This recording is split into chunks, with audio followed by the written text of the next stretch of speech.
కూటమి అంటే మహాగఠబంధన్. ఇందులో జార్ఖండ్ ముక్తి మోర్చా 43 స్థానాల్లో పోటీ చేస్తే కాంగ్రెస్ 30 స్థానాల్లో పోటీ చేస్తుంది. రాష్ట్రీయ జనతాదళ్ 7 స్థానాల్లో, సిపిఐఎం 1 స్థానంలో పోటీ చేస్తుంది. అలానే ఎన్డీఏ వైపుకి వచ్చేసరికి బీజేపీ 68 స్థానాలు, ఆల్ జార్ఖండ్ స్టూడెంట్ యూనియన్ 10 స్థానాలు, జనతాదళ్ యునైటెడ్ 2 స్థానాలు. సో ఈ రకంగా చూస్తే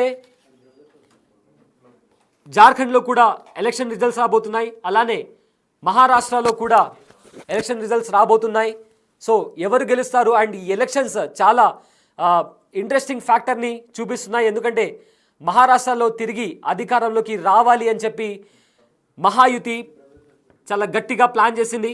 అయితే ఇక మరోవైపు మహావికాస్ అఘాడీ కూడా టఫ్ ఫైట్ ఇచ్చింది మహాయుతికి. సో ఈ రకంగా చూసుకుంటే మహారాష్ట్రలో ఎలక్షన్స్ రిజల్ట్స్ మరి కాసేపట్లో రాబోతున్నాయి. అయితే ప్రజెంట్ మనతో బిగ్ టీవీ స్టూడియోలో పొలిటికల్ అనలిస్ట్ శివ రాచర్ల మనతో ఉన్నారు. ఆయన్ని అడిగి మరిన్ని వివరాలు తెలుసుకుందాం. Hi sir. Good morning sir. So ఇవాళ మహారాష్ట్రలో ఎలక్షన్ రిజల్ట్స్, అలానే జార్ఖండ్లో కూడా అండ్ వాయనాడ్లో కూడా ఉప ఎన్నికలకి సంబంధించిన రిజల్ట్స్ రాబోతున్నాయి.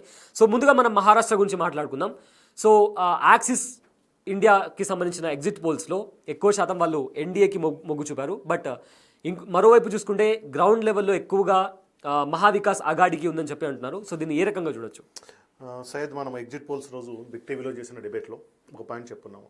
ఎవరు గెలుస్తారు ఎవరు ఓడతారో తర్వాత మాట్లాడదాం. ముందు అసలు ఎగ్జిట్ పోల్స్ మధ్యలో ఏకాభిప్రాయం ఉండదు. ఈసారి ఎగ్జిట్ పోల్స్ మిక్స్డ్ రిజల్ట్స్ ఇస్తాయి. అంటే అన్ని సంస్థలు, ఇప్పుడు హర్యానాలో ఒక 3 నెలల కింద జరిగిన హర్యానాలో ప్రతి సంస్థ కూడా కాంగ్రెస్ గెలుస్తుందని ఇచ్చింది. అన్ని సంస్థలు ఫెయిల్ అయినాయి. కానీ ఈసారి మహారాష్ట్రలో ఎగ్జిట్ పోల్స్ మధ్య ఏకాభిప్రాయం ఉండదు. పెద్ద సంస్థలన్నీ కూడా భిన్నమైన అభిప్రాయం ఇస్తాయి. మనం చెప్పున్నాము.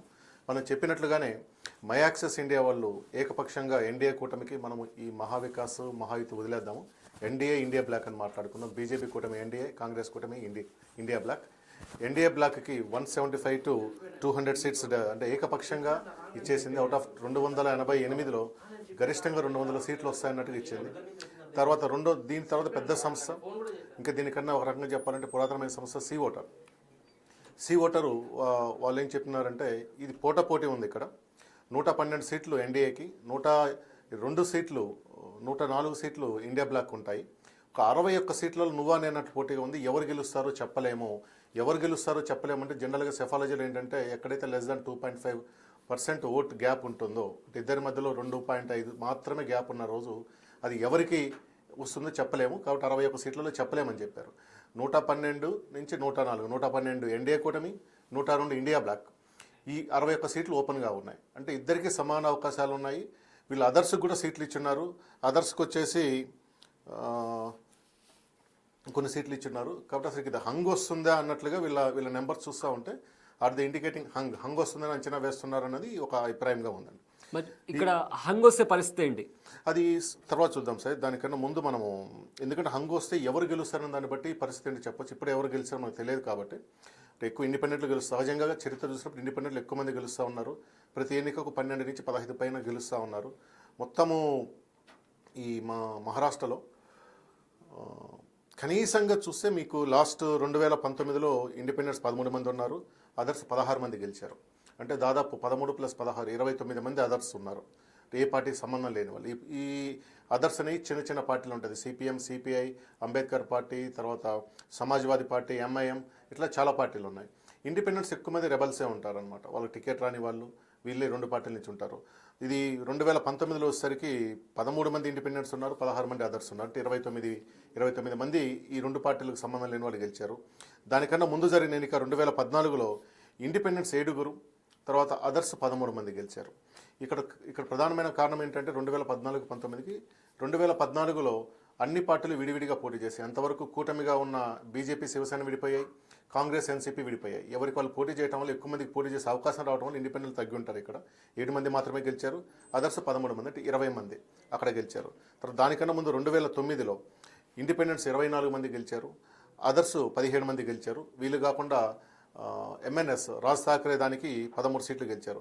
అంటే మీరు ఎప్పుడు చూసినా కానీ ఇండిపెండెన్స్ అదర్స్ కలిసి ఒక 20 నుంచి 25 మంది ప్రతి ఎన్నికల్లో గెలిచే అవకాశం ఉంది.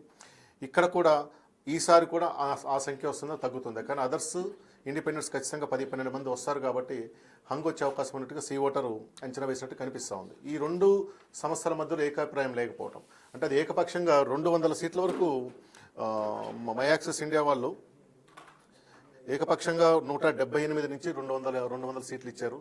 వీళ్ళు మాత్రం 61 సీట్లు టఫ్ కాంటెస్ట్ ఉంది చెప్పలేము. 212 ఎన్డీఏ, 204 కాంగ్రెస్ కూటమికి ఉంటుంది. అంటే మధ్యలో గ్యాప్ 8 అనేది అసలు చాలా చిన్న నెంబర్, అదేం కాదని చెప్తున్నారు. ఈ రెండు సంవత్సరాలు లేకపోవడం వల్ల ఈ ఎన్నికలకి ఇంకా ఉత్కంఠట పెరిగిందనమాట. అసలు ఎవరు గెలుస్తారన్నదే ఎక్కువ విపరీతమైన ఉత్కంఠట ఉంటుంది. కానీ రెండు పెద్ద సంస్థలు ఇంత భిన్నమైన రిజల్ట్స్ ఇవ్వడం వలన ఇంకా ఉత్కంఠ పెరుగుతూ ఉంది. దీని తర్వాత మనకు లోక్పాల్ వాళ్ళు ఎన్నికల కన్నా ముందు అంటే అది prepoll survey, exit poll survey కాదు, వాళ్ళు కాంగ్రెస్ కూటమికి అవకాశం ఇచ్చున్నారు. తర్వాత ముఖ్యమైన వాటిల్లో Dainik Bhaskar, largest circle daily circle in India, Hindi paper, వీళ్ళు 135 నుంచి 150 కాంగ్రెస్ కూటమికి, తర్వాత 125 నుంచి 140 ఎన్డీఏ కూటమికి. అంటే చూస్తుంటే దగ్గరగా ఉంది. కానీ ఎన్డీఏ కూటమి 125 నుంచి 140 అంటే మ్యాక్సిమం 140 దగ్గర ఆగిపోతుంది. కాబట్టి ఇది హంగ్. ఇండియా కూటమికి వచ్చేసరికి 135 నుంచి 150 అంటే వాళ్ళు ఇది కూడా హంగ్ నెంబరే. కానీ హంగ్ కూడా దాటి అంటే వాళ్ళు చెప్పిన మ్యాక్సిమం నెంబర్ 150 కనుక వస్తే అంటే 145 కట్ ఆఫ్ మనకు కావాల్సింది మ్యాజిక్ నెంబరు. 150 వచ్చిందనుకో ఇక్కడ గవర్నమెంట్ ఫామ్ చేస్తున్నట్టుగా ఉంది. దీన్ని కూడా మనం ఇద్దరికి సమానంగా ఉన్నట్టు చూడాలి. కానీ ఎడ్జి కాంగ్రెస్కు ఉన్నట్టుగా మనం ఇక్కడ భావించాలి. దైనిక్ భాస్కర్ కూడా చాలా ముఖ్యమైనది. వీళ్ళు సెఫాలజీలో లేరు కానీ వీళ్ళది largest circulated paper in India కాబట్టి వాళ్ళ కూడా వెయిటేజ్ ఉంటుంది.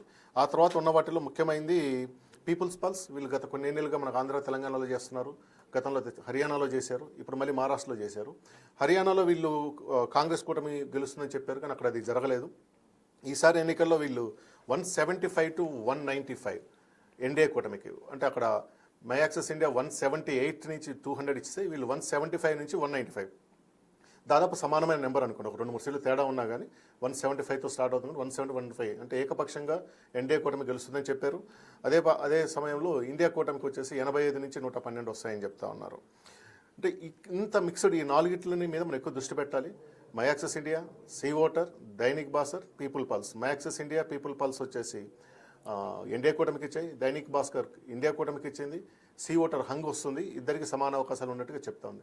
దీనివలన ఏంటంటే ఈ ఎన్నికలు ఫాలో అయ్యే ప్రేక్షకులు కానీ సెఫాలజిస్టులు సంస్థలన్నీ కూడా మీడియాలో ఉన్నందరికీ కూడా ఇంకా కూడా విపరీతమైన ఉత్కంఠట పెరుగుతూ ఉంది. ఏమైపోతుంది ఇంత డైవర్సిఫైడ్ ఎగ్జిట్ పోల్స్ వచ్చాయి ఏంటనే దాని మీద జరుగుతూ ఉందన్నమాట. ఇవి కాకుండా కొన్ని ఉన్నాయి ఎక్కువ ఇండియా కూటమికి ఇచ్చే, కానీ వాటన్నిటిని మనం తీసుకొని విశ్లేషించలేము దాన్ని. ఎందుకంటే వాళ్ళ ఎంతకాలం నుంచి ఉన్నారు, వాళ్ళ పర్ఫార్మెన్స్ ఎడ్యుకేటబుల్ ఇవన్నీ చూడాలన్నమాట. ఇప్పుడు నేను నా దగ్గర ఉన్న 10 ఈ 4 నేను గట్టిగా ఫాలో అవుతాను, చూస్తూ ఉన్నాను.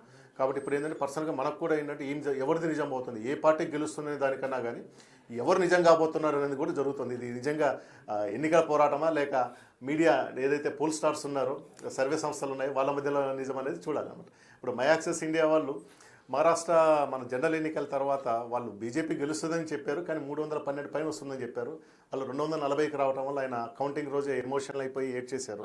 ఆ తర్వాత రాజ్దీప్ సర్దేశాయ్ ఇండియా టుడేతో విడిపోయి ఆయన సొంతంగా ఒక డిజిటల్ ఛానల్ పెట్టుకొని ఓన్గా చేస్తూ ఉన్నారు. దాదాపు ఒక 10-12 సంవత్సరాల ట్రావెల్ని వాళ్ళు కట్ చేసుకున్నారు అనమాట. ఇప్పుడు ఇది అత్యంత కీలకము ఇండియా కూటమి కన్నా కానీ ప్రదీప్ గుప్తా గారు అసలు ఈ బిజినెస్ ఉంటారా లేదా, ఇప్పుడు కనుక ఆయన ఫెయిల్ అయ్యారు అనుకోండి ఆయన క్రెడిబిలిటీ మొత్తం పోతుంది. ఆయన ఏంటంటే అది మంచి సంస్థ, వాళ్ళు సైంటిఫిక్గా చేస్తారు, ఖచ్చితంగా వాళ్ళకు కంటిన్యూస్గా సర్వే చేసుకుంటారు. అలాంటి సంస్థ హర్యానాలో పొరపాటు పడింది, లోక్సభలో పొరపాటు పడింది. ఈసారి వరుసగా 3వసారి కనుక పొరపాటు జరిగితే అది ప్రదీప్ గుప్తా వాళ్ళని అంటే మై యాక్సెస్ ఇండియాని విపరీతంగా ఒత్తిడి గురి చేస్తుంది. ఆయన ఉన్న ఎమోషనల్ మనిషి అసలు ఆయన బిజినెస్లో ఉంటాడా లేదనేది ఉంది. రెండో పక్షం ఇండియా టుడే కూడా. ఇండియా టుడే అంటే వీళ్ళు ఎటు కాకుండా చెప్పేది కనుక ప్రదీప్ గుప్తా కరెక్ట్ అయితే ప్రదీప్ గుప్తా నిలబడతాడు. ఇండియా టుడే సీ ఓటర్ వాళ్ళు సఫర్ అవుతారు. ఎందుకంటే మీరు 200 సీట్ల మార్జిన్ని మీరు అంచనా వేయలేకపోయారా, ఇంత నెక్ టు నెక్ హంగ్ అన్నట్టు చెప్పినట్టుగా ఉంటుంది. ఆ సంస్థ కూడా ఇబ్బంది పడుతుంది అనమాట. సో ప్రధాన పార్టీల కన్నా ముందు ఎగ్జిట్ పోల్స్ మీద ఎక్కువ క్యూరియాసిటీ ఉంది. ఏమవుతుందో మనం దీన్ని చూడాలి. అయితే ఇక్కడ ప్రతి కామన్ మ్యాన్కి ఉండే ఒక క్వశ్చన్ ఈ ఎగ్జిట్ పోల్కి సంబంధించి, అసలు ఓటేసిన తర్వాత ఎవరికి ఓటేశారు, ఎలా ఓటేశారు అనేది వీళ్ళు ఎలా డీల్ చేస్తారు? జస్ట్ ఒక కాల్ చేసి రిసీవ్ చేసి జస్ట్ మనం ఈ పార్టీకి ఓటేసింటే 1 నొక్కండి 2 నొక్కండి అని చెప్పి ఈ ఒక మెథడ్తో ఈ పార్టీ గెలుస్తుంది అని చెప్పి అంత ఖచ్చితంగా ఈ సర్వే సంస్థలు ఎలా చెప్తాయంటారు? ఓకే, సర్వే అనేది ఒక కంటిన్యూస్ ప్రాసెస్. అది ఒక రోజు ఒక ఎన్నికతో అయ్యేది కాదు. దేశవ్యాప్తంగా ప్రతి నెల, ప్రతి 3 నెలలకు, 6 నెలలకు సర్వే చేస్తూనే ఉంటారు పెద్ద సంస్థలు. ఇది My Axis India, C Voter, వీళ్ళందరూ ఏంటంటే వీళ్ళకి ఒక ఫిక్స్డ్ స్టాఫ్ ఉంటారు, కొన్ని వందల మంది స్టాఫ్ ఉంటారు, ఒక రాష్ట్రాల కోఆర్డినేటర్లు ఉంటారు. అక్కడ వాళ్ళు కంటిన్యూస్గా ఫీడ్బ్యాక్ తీసుకుంటూ ఉంటారు. అదే కాకుండా ఏదైనా ముఖ్యమైన డెవలప్మెంట్ జరిగింది అనుకోండి, ఇప్పుడు ఏదైనా రాష్ట్రంలో ఇప్పుడు మనకు హైడ్రా వచ్చినప్పుడు వాళ్ళు సర్వే చేస్తారు, హైడ్రా ప్రభావం ఎలా ఉండబోతుంది అనేది ఒక ఫీడ్బ్యాక్ తీసి పెట్టుకుంటారు. దాన్ని ఆ రోజే తీసుకోవాలి, దాన్ని అది అయిపోయిన ఒక 5-6 నెలలకు తీస్తే రాదనమాట. ఇట్లా ప్రతి ముఖ్యమైన అంశాల మీద సర్వే తీసుకుంటూ వస్తూ ఉంటారు. అట్లా ప్రతి 3 నెలలకి ఏం మార్పులు వస్తాయో చూస్తారు, అది కంటిన్యూ చేస్తారు. ఎన్నికలు వచ్చినప్పుడు ఒక నెల 2 నెలల ముందటే ప్రీపోల్ సర్వేలు మొదలు పెడతారు, ఎన్ని సైకిల్స్లో మొదలు పెడతారు, ఎవరితో మాట్లాడాలి, రిప్రజెంటేటివ్ శాంప్లింగ్ అనేది కాన్సెప్ట్ ఉంటుందన్నమాట. ఎవరితో మనం సర్వే చేయాలనేది, మనకు రోడ్డు మీద కనపడే ప్రతి ఒక్కరితో మాట్లాడే ఉపయోగం లేదు. టీ బంక్ దగ్గర 10 మంది ఉంటే 10 మందిలో దాదాపు 7-8 మంది ఒక పార్టీకి సంబంధించిన వాళ్ళే ఉంటారు, ఒక అభిప్రాయంతో ఉంటారు. అట్లా కాకుండా ముందుగా ఎంచుకుని పలానా వాళ్ళ అభిప్రాయం తీసుకోవాలంటూ ఉంటుంది. ఇప్పుడు మై యాక్సెస్ ఇండియా మహారాష్ట్రకు సంబంధించి 32,400 మందితో మేము మాట్లాడామని చెప్తా ఉంది. ఇప్పుడు 9 కోట్ల మంది ఉన్నారు, దాదాపు 66% అంటే దాదాపు 6.5-7 కోట్ల ఓటింగ్లో 32,000 మంది మరి శాంప్లింగ్ సరిపోతుందా అంటే టెక్నికల్గా సైంటిఫిక్గా ఖచ్చితంగా సరిపోతుంది. అయితే వీళ్ళు ఎవరితో మాట్లాడారు, ఎంత స్పాన్లో మాట్లాడేది ఇంపార్టెంట్. ఒకే రోజులో ఒకే గంటలో మాట్లాడామంటే అది ఉపయోగం ఉండదు, ఎందుకంటే అది ప్రాసెస్ చేసుకోవాలన్నమాట. ఈ సంస్థలు ఏంటంటే ఇట్లా కంటిన్యూస్ ప్రాసెస్గా డేటా కలెక్ట్ చేసి పెట్టుకుంటాయి. దానివల్ల ఓన్ బిల్ట్ అప్లికేషన్స్, ఎవరికి ఎంత వెయిటేజ్ ఇవ్వాలి, దీని అయిపోయినా ఎలా చూడాలి, చెప్పిందాన్ని చెప్పినట్టుగా ఎప్పుడు తీసుకోకూడదు. పలానా ఓటర్ ఎప్పుడు కూడా ఈరోజు ఓపెన్గా నేను పలానా పార్టీకి వేసానని చెప్పే పరిస్థితి ఉండదు. అసలు సర్వే అనేది ఏంటంటే